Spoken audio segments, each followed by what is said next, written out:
বাড়িতে আসার পরে আমার বাচ্চাদের এক একটা দিন যেন স্বপ্নের মতো কাটছে। যখন মন চায় তখনই দাদা বাড়ি কিংবা নিজেদের বাড়ি থেকে নানু বাড়িতে চলে যেতে পারছে।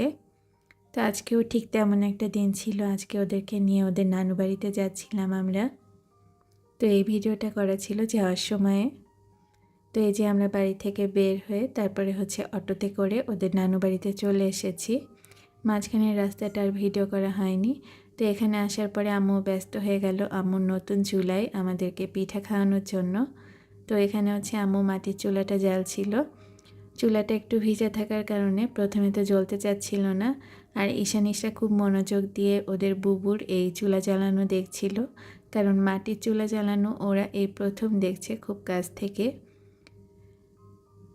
আগে যখন আমরা বাড়িতে আসতাম তখন মাঝে মধ্যে পিকনিক করতাম। তো পিকনিকের সময় যে ভিডিওগুলো করা ছিল সেগুলো বাচ্চারা মাঝে মধ্যে দেখে আর বলে যে আমরা যখন আল্লাহর কাছে ছিলাম তখন তোমরা এভাবে পিকনিক করতে, তো এখন আমাদের নিয়ে করো না কেন? আসলে বাচ্চাদেরকে নিয়ে বাড়িতে তো ঠিকই আসা হয়, কিন্তু ওদেরকে নিয়ে যে পিকনিক করব সেই সাহসটা পায় না, কারণ আগুনের ব্যাপার। হঠাৎ যদি কোনো একটা অ্যাক্সিডেন্ট হয় এসব চিন্তা করে আসলে ওভাবে ওদেরকে নিয়ে পিকনিকটা করা হয়নি। তবে ইচ্ছা আছে, বাচ্চারা যেহেতু এখন একটু বুঝতে শিখেছে, তাই এরপর ওদেরকে নিয়ে পিকনিক করা যাবে।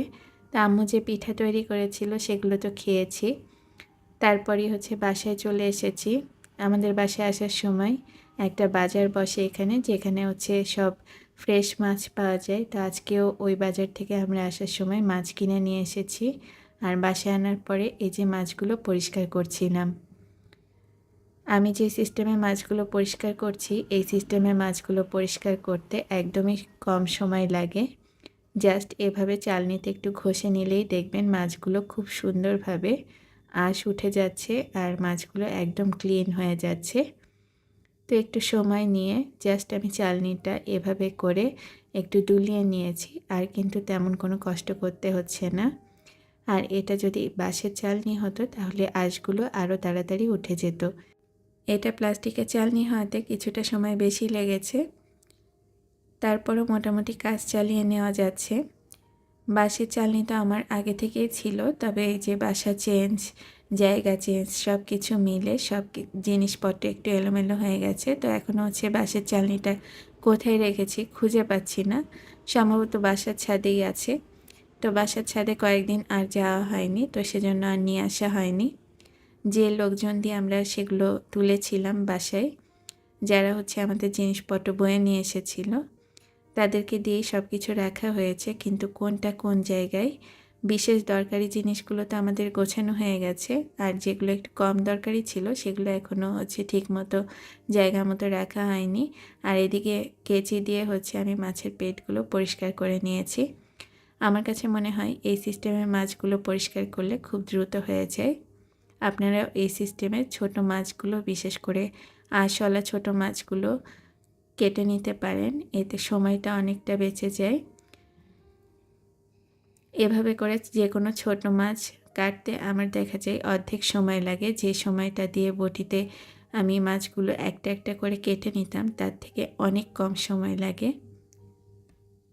আর এদিকে যে মাছগুলো পরিষ্কার করে নিয়েছি সেই মাছগুলো দিয়ে এখন তরকারি রান্না করব। তো তরকারির জন্য এখানে শাক কেটে নিয়েছি। এই শাকগুলো নিজেদের বাগানের শাক, তো সেজন্য খুব যত্ন সহকারেই শাকগুলোকে কেটে তারপরে রান্না বসিয়ে দিয়েছি। আমরা এখানে আসার পরে দুবাড়িতেই আমাদের জন্য রান্না হচ্ছে। ঈশানীশার নানা বাড়ি, দাদা বাড়ি, সব জায়গায় আমাদের জন্য রান্না হচ্ছে। তো এজন্য বাসায় আমাদের রান্নাটা কম করা লাগছে। ঢাকায় থাকতে যেমন বাসায় নিজেদের রান্না সব সময় করতে হতো, এখানে তেমনটা করা লাগছে না। বেশিরভাগ সময় আমাদের দুই বাড়িতে দাওয়াত থাকছে। তারপরও মোটামুটি বাসায় যখনই রান্না করছি সেটা ভিডিও শ্যুট করে রাখছি আর আপনাদের সাথে শেয়ার করার চেষ্টা করছি। এখানে আসার পরে জিনিসপত্র গোছানো থেকে শুরু করে অনেকগুলো দিন আমাদের কেটে গেছে।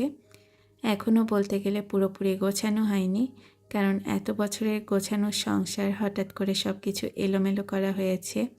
আর এখানে আসার পরে প্যাকেট খুলে গোছাতে তো বেশ কিছুটা সময় কেটে যাচ্ছে।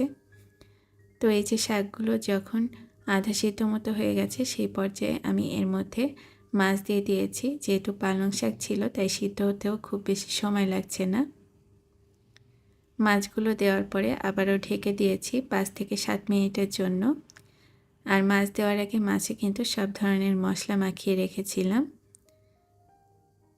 5 থেকে 7 মিনিট হয়ে গেছে। এ পর্যায়ে এসে তরকারির ঝোলটা চেক করছি, তো ঝোলটা পারফেক্ট আছে। চুলার জালটা নিভিয়ে দিয়েছি। এখন আমি সবাইকে খাবার সার্ভ করতে চলে যাচ্ছি। আজকের ভিডিওটা কেমন লেগেছে তা অবশ্যই কমেন্ট করে জানাবেন। আশা করছি এরকমই নতুন একটি ভিডিও নিয়ে খুব তাড়াতাড়ি শেয়ার করার জন্য চলে আসব। আল্লাহ হাফেজ সবাইকে।